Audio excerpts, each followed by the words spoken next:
बेटी एक बोझ। कविता अपने माता पिता की बहुत लाडली थी। 3 बड़े भाइयों की बहन थी। कोई भी चीज मांगने पर उसी वक्त सामने हाजिर हो जाती। पूरे घर में रोब था उसका। पूरे परिवार और नौकरों पर राजकुमारी की तरह हुक्म चलाती थी कविता। स्कूल में भी पूरा रोब था उसका। बड़े घर की लाडली जो थी वह। ऐसे ही उसने कॉलेज में दाखिला लिया।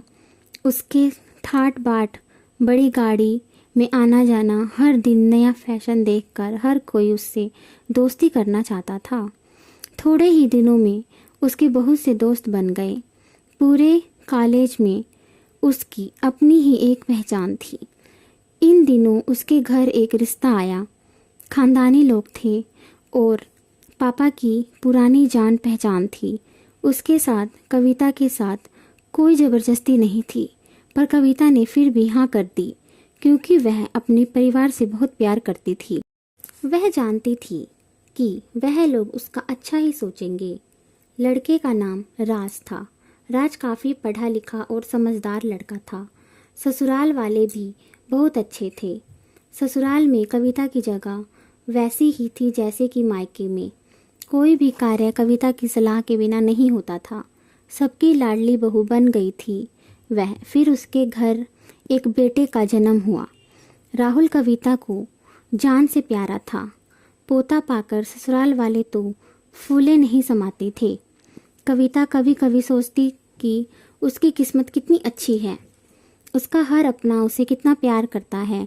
चाहे जीवन में कैसा भी समय आए, मेरे अपने हमेशा मेरे साथ हैं। मैं कभी अकेली नहीं हो सकती। कितनी खुशकिस्मत हूँ मैं। पर शायद कविता की खुशियों को उसकी अपनी ही नज़र लग गई थी। एक दिन वह मायके जाने की जिद कर बैठी। राज को बहुत काम था, लेकिन वह फिर भी उसे ले गया। रास्ते में उनकी गाड़ी अन्य गाड़ी से टकरा गई। कविता, राज और राहुल बहुत बुरी तरह से जख्मी हो गए। काफ़ी दिनों के इलाज के बाद राज और राहुल तो ठीक हो गए, लेकिन कविता पूरी तरह ठीक ना हो सकी। सर पर चोट लगने के कारण वह अपनी आंखों की रोशनी खो बैठी। अब कविता की किस्मत जैसे उल्टे पांव चलने लगी। मायके वाले कुछ दिनों तक उससे मिलने आते रहे, फिर कभी कभार फ़ोन ही करके पूछ लेते कि अब कैसी हो। धीरे धीरे यह श्लीलता भी कम हो गया। ससुराल वालों की असहानुभूति भी कम होने लगी।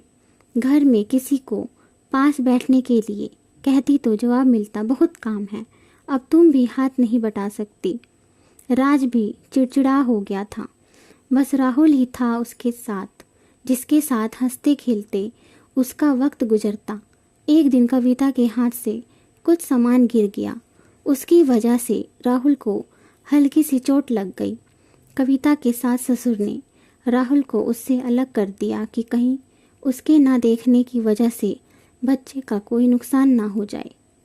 कविता अंदर से टूट चुकी थी। एक दिन उसके सबके सामने मायके जाने की जिद रखी तो राज उसे तुरंत मायके छोड़ आया, जैसे कि वह भी यही चाहता था। लेकिन राहुल को उसके साथ नहीं भेजा गया।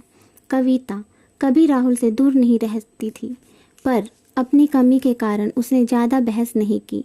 कविता को लगा कि वह 3-4 दिन वहाँ रहेगी तो थोड़ा हवा पानी बदल जाएगा, क्योंकि वह कितने दिनों से कहीं भी बाहर नहीं गई थी।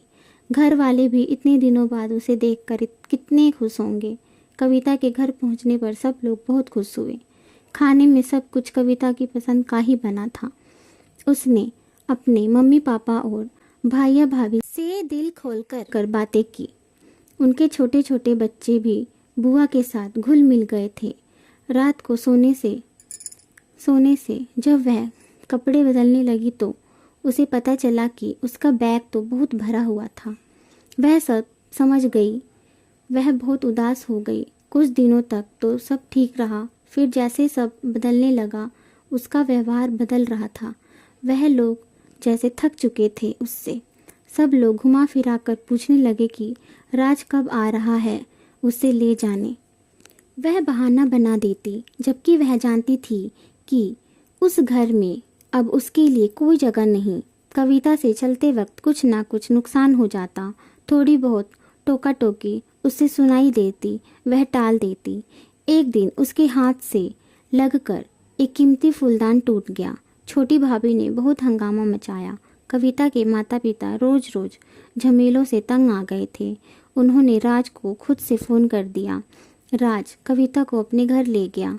कविता को अपने परिवार वालों से यह उम्मीद ना थी। जिस कविता के कहे बिना घर में एक पत्ता भी नहीं हिलता था, उस घर के लिए वह बोझ बन चुकी थी।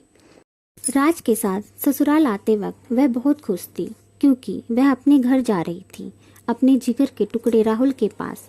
परंतु यह खुशी भी कुछ पल की ही थी। सारा बंदोबस्त पहले ही किया गया था। कविता को सीधे ऊपर वाले कमरे में पहुंचा दिया गया। राहुल से दूर रहने की सख्त चेतावनी दी गई। एक काम वाली लता को उसकी जिम्मेदारी सौंप दी गई, जो उसके खाने पहनने जैसी ज़रूरतों को ध्यान रखती। कविता ज़्यादातर चुप ही रहती। कभी कभी काम वाली लता से थोड़ा बतिया लेती। उसके जरिए राहुल का पता चल जाता। सबकी लाडली बेटी और बहू उसके लिए लाडली से बोझ बन चुकी थी।